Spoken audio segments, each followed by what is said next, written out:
যুগ শ্রেষ্ঠ তাবিঈ হযরত আব্দুল্লাহ ইবনুল মুবারককে আরেক যুগ শ্রেষ্ঠ আল্লাহর ওলি স্বপ্নে বলছে, আপনি তো জান্নাত ভালোই পেয়েছেন। তিনি জবাবে বললেন, ও আল্লাহর ওলি, ঠিক আছে, জান্নাত পেয়েছি, ঠিক আছে, কিন্তু পরিষ্কার জেনে রাখো, যে জান্নাত পেয়েছি ইবাদত করার মাধ্যমে, সারা রাত জেগে থেকে সারা দিন কোরআন পড়ে দিন ধর্মের উপরে চলে, যে জান্নাত পেয়েছি, আমার চেয়ে বড় জান্নাত পেয়ে গেছে আমার বাড়ির সামনে যে একটা কামার ছিল, কামার হাতুড়ি দিয়ে লোহা পিটাইতো, লোহা পিটায় পিটায় দাও বানাইতো, লোহা পিটায় পিটায় কাশি বানাইতো, এমন একটা ব্যক্তি আমার চেয়ে বড় জান্নাত পেয়ে গেছে।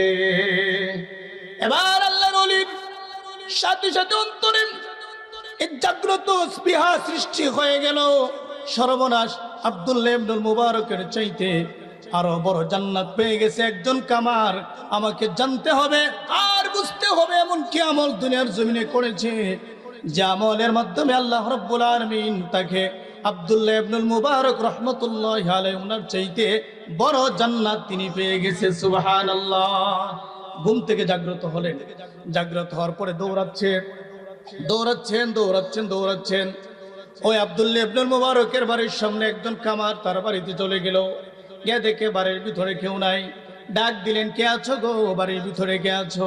এক মহিলা বের হলো, আর ওই আল্লাহর ওলি বলছে, রে মহিলা, হাতুড়ি দিয়া লোহা পিটাইতুম, ওই যে কামার কিছুদিন আগে ইন্তেকাল করেছে, তুমি তার কি হও?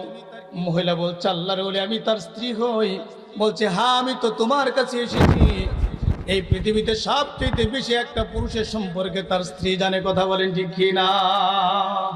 বলছে, স্ত্রী, তুমি বলো, তোমার স্বামী দুনিয়ার জমিনে এমন কি কাজ করতো যে কাজের কারণে আল্লাহ রাব্বুল আলামিন তাকে জান্নাত দিতে পারেন? এমন কি কোনো গুণগান আছে তোমার স্বামীর? আমরা তো জানি তোমার স্বামী সারাদিন রাত লোহা পিটায় পিটায় দাও বানাইতো, কাশি বানাইতো, কোরাল বানাইতো, কিন্তু তুমি বলো তোমার স্বামী এমন কি কাজ করতো যে কাজের কারণে আল্লাহ রাব্বুল আলামিন তোমার স্বামীকে জান্নাত দেয়া দিতে পারে? এবার তার স্ত্রী বলছে, আল্লাহর ওলি, ইয়া ওলি আল্লাহ, ইয়া আল্লাহর ওলি, তার দুইটা গুণ ছিল পৃথিবীর জমিনে থাকা অবস্থায়। কয়টা গুণ বলেন? তার দুইটা গুণ ছিল। এক নম্বর গুণ ছিল তার ইবাদতের প্রতি লোভ ছিল। কিসের প্রতি? কথা বলেন, কিসের প্রতি? এই লোভ থাকা, এই লোভ যার প্রতি থাকবে আল্লাহ রাব্বুল আলামিন তাকেও জান্নাত দান করবেন। বলেন সুবহানাল্লাহ। আমাদের ইবাদতের প্রতি লোভ নাই, আমাদের লোভটা কি? এক ব্যক্তি দৈনিক 1000 টাকা ইনকাম করেছে অথবা 1 লক্ষ টাকা ইনকাম করেছে, এমন ব্যক্তি যারা, তাদের প্রতি আমাদের আফসোস থাকে। কথা বলেন ঠিক কি না? না প্রিয় ভাই রে, ওই ব্যক্তির প্রতি আফসোস করবেন না, আপনি আফসোস করবেন যে ব্যক্তিটা আজান পড়তে নামাজে যায়, অথবা যে ব্যক্তিটা দুনিয়ার জমিনে তাহাজ্জুদ পড়ে দিন ধর্মের উপরে চলে, তাকে আপনি দেখে আফসোস করবেন।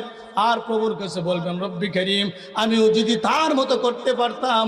এই আফসোস করে যদি আপনি ইবাদতে লেগে যান, আপনার মালিক আপনার প্রতি খুশি হয়ে যাবে।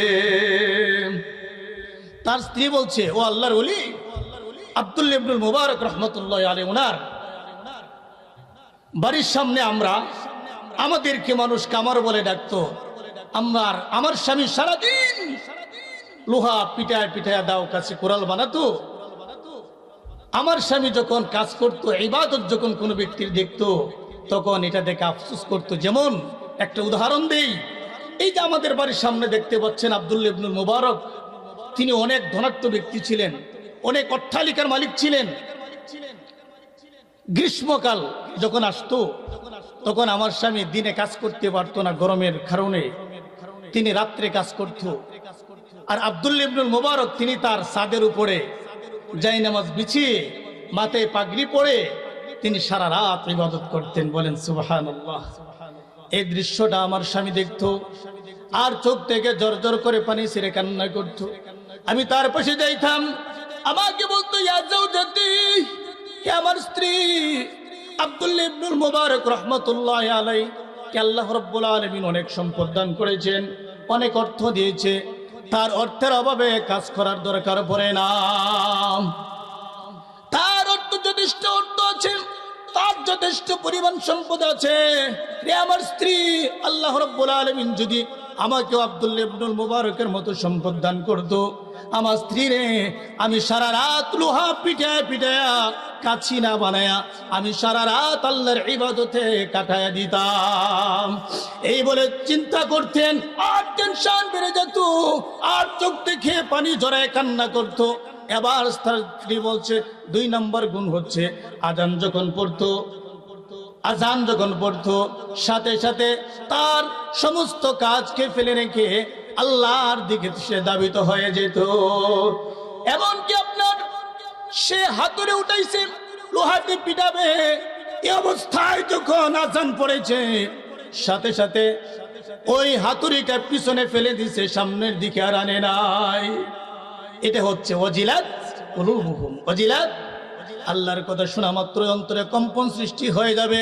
আমি দুনিয়ার কোনো কাজ করতে চাই না, আমি আল্লাহ রাব্বুল আলামিনের ডাকে সাড়া দিব। বলেন সুবহানাল্লাহ।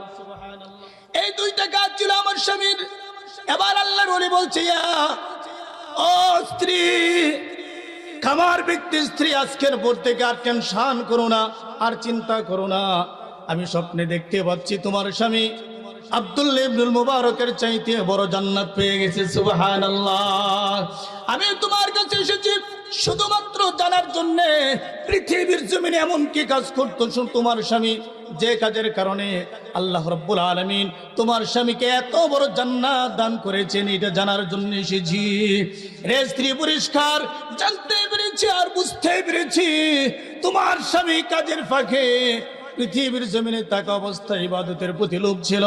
আর 2 নাম্বার হচ্ছে আল্লাহর ডাক যখন তার কানে আসতো, পৃথিবীর সমস্ত কাজকে পিছনে ফেলে রেখে আল্লাহর ডাকে সে সাড়া দিত। ঠিক কিনা? আমার প্রিয় ভাইরা রে, তাফসীরকার বলেন আল্লাহর কথা শোনা মাত্রই অথবা আল্লাহর কথা অন্তরে জাগ্রত হওয়া মাত্রই অন্তরটা কেঁপে উঠবে অথবা অন্তরে ধাক্কা লাগবে।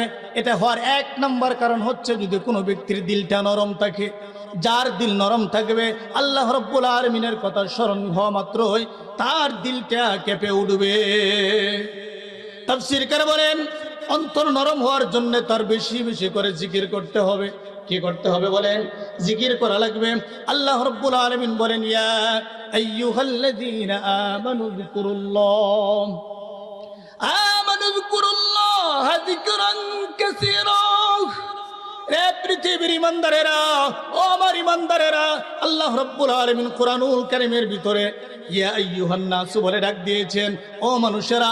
এবার আল্লাহ রাব্বুল আলামিন মানুষদেরকে ডাক দেয় নাই, আল্লাহ পাক আদর করে ইমানদারদেরকে ডাক দিয়েছেন। আর বলছেন, হে ইমানদারেরা, যারা ঈমান এনেছো, যারা আমার পক্ষ থেকে আশা করছো মৃত্যুর পরে জান্নাত পাবে, যারা আমার পক্ষ থেকে আশা করছো মৃত্যুর পরে জাহান্নামের আযাব থেকে বাঁচবে, আমি তোমাদেরকে বলছি তোমরা বেশি বেশি করে আমার জিকির করো। বলেন সুবহানাল্লাহ। জিকির করবেন এদিকে মিনিটে, সারাদিন সারা সময় তুমি জিকির করবে, জিকির করবে, জিকির করবে। আল্লাহ রাব্বুল আলামিন পরাইতে বলেন, ওয়াসাব্বিহু বুকরাতাও ওয়াসিলা। হে আমার বান্দা, সকাল সন্ধ্যা জিকির করবা। আমার নামে যদি জিকির করো তাহলে তোমার লাভ হবে 2টা। কয়টা বলেন? আল্লাহ রাব্বুল আলামিন পরাইতে বলেন, ওয়াযাকিরিনাল্লাহা কাসীরান ওয়াযাকিরাত। কোন ব্যক্তি যদি আল্লাহর নামে জিকির করে, কার নামে বলেন? কার নামে? আল্লাহর নামে জিকির। আমরা এখন অনেক দেখতে পাই আল্লাহর নামে জিকির হয় না, মুর্শিদের নামে জিকির হয়। কথা বলেন ঠিক কিনা? মুর্শিদের নামে, মুর্শিদ পীরের নামে জিকির হারাম। এই জিকির হবে একমাত্র কার নামে? চিৎকার দিয়ে বলেন, কার নামে হবে জিকির? আল্লাহর নামে হবে। প্রিয় ভাইরা, আল্লাহ রাব্বুল আলামিন বলছেন, যদি আমার নামে জিকির করো তাহলে তোমার শুধুমাত্র 2টা সারপ্রাইজ দিবে এমনটা না, দুনিয়া তার একটা সারপ্রাইজ দিব। বলেন সুবহানাল্লাহ। তুমি ব্যক্তিগত টেনশনে আছো, ব্যক্তিগত টেনশনে আছো, অথবা পারিবারিক টেনশনে আছো, অথবা মুসিবতে আছো, অথবা কষ্টের ভিতরে আছো, অথবা সামাজিক পর্যায়ে কষ্টের ভিতরে আছো, অথবা মুসিবতের ভিতরে আছো, অথবা রাষ্ট্রীয় পর্যায়ে কষ্টের ভিতরে আছো, অথবা মুসিবতে আছো, অথবা টেনশনে আছো, অথবা আন্তর্জাতিক পর্যায়ে তুমি মুসিবতে আছো, অথবা কষ্টে আছো, আমার আল্লাহ রাব্বুল আলামিন বলেন আলা বিযিকিরিল্লাহি তাতমাইন্নুল কুলুব। হে ঈমানদারেরা, আমার নামে যদি জিকির করো, সে তুমি পুরুষ হও আর মহিলা হও, যে কোনো ব্যক্তি হও, আমি আল্লাহ রাব্বুল আলামিন তোমার যদি কষ্ট থাকে কষ্ট দূর করে দিব। তোমার যদি ব্যক্তি জীবনে সমস্যা থাকে, আমি আল্লাহ রাব্বুল আলামিন ব্যক্তি জীবন থেকে সমস্যা সরাই দিব। তোমার যদি পারিবারিক জীবনে সমস্যা থাকে, আমি তাও দূর করে দিব। রে আমার ঈমানদার, তোমার যদি সামাজিক জীবনে সমস্যা থাকে, আমি আল্লাহ রাব্বুল আলামিন তাও দূর করে দেব। তোমার যদি রাষ্ট্রীয় জীবনে সমস্যা থাকে, তাও আমি দূর করে দেব। এমনকি তোমার যদি আন্তর্জাতিক পর্যায়ে সমস্যা থাকে, আমি আল্লাহ তাআলা সব দূর করে আলা বিযিকিরিল্লাহি তাতমাইন্নুল কুলুব। আমার আল্লাহ পাক বলে, ঈমানদারেরা, আমার জন্য যখন জিকির করবা, তুমি পুরুষ হও নারী হও, আমি আল্লাহ রাব্বুল আলামিন দুনিয়ার সমস্ত বিপদ মুসিবত দূর করে আমি আল্লাহ রাব্বুল আলামিন তোমাকে অন্তরে প্রশান্তি দান করব। সুবহানাল্লাহ। আর আল্লাহর পক্ষ থেকে পরকালের দুইটা সারপ্রাইজ আছে। সেটা হলো আল্লাহ রাব্বুল আলামিন বলেন ওয়াযাকিরিনাল্লাহা কাসীরা ওয়াযাকিরাত আ'আদ্দাল্লাহু লাহুম মাগফিরাহ। আল্লাহ পাক বলেন, রে আমার ঈমানদারেরা, ওই পুরুষ অথবা মহিলা কোনো ব্যক্তি যদি আমার নামে জিকির করে, আমি আল্লাহ রাব্বুল আলামিন এক নাম্বার তাকে পুরস্কার দিব, তার জীবনের সমস্ত গুনাহগুলো আমি আল্লাহ তাআলা মাফ করে দিব। বলেন সুবহানাল্লাহ। আর দুই নম্বর পুরস্কার, আ'আদ্দাল্লাহু লাহুম মাগফিরাতাও ওয়া আজরান আযীমা। আমার আল্লাহ রাব্বুল আলামিন বলেন, দুই নাম্বার পুরস্কার হলো আমি আল্লাহ রাব্বুল আলামিন তোমাকে মহা সাফল্য দান করব। সুবহানাল্লাহ। মহা সাফল্য এটা জান্নাত ছাড়া হতে পারে না।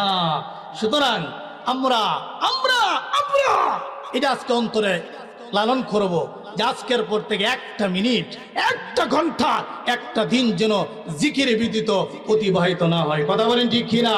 আপনি যদি বেশি বেশি করে জিকির করেন, অন্তরটা নরম করে দিবে কে? অন্তরটা নরম করে দিবে কে? আমার আল্লাহ রাব্বুল আলামিন আপনার অন্তরটা নরম করে দিবে। আমার আল্লাহ পাক আপনার অন্তরটা নরম করে দিবে। আর যদি অন্তরটা নরম হয়ে যায়, আল্লাহর কসম করে বলছি, আল্লাহর কথা যখন স্মরণ হবে, অথবা আল্লাহর কথা যখন কোথাও আপনি দেখবেন, আপনার কানে চলে আসবে আল্লাহর কথা, অথবা আল্লাহর কথা কোথাও যদি আলোচনা করা হয়, আপনার কানে যখন আসবে, আপনার জিকির করে যখন অন্তরটাকে নরম করে দিবেন, আল্লাহর কথা শোনা মাত্রই আপনার অন্তরটা কেঁপে উঠবে, অন্তরে ধাক্কা লেগে যাবে।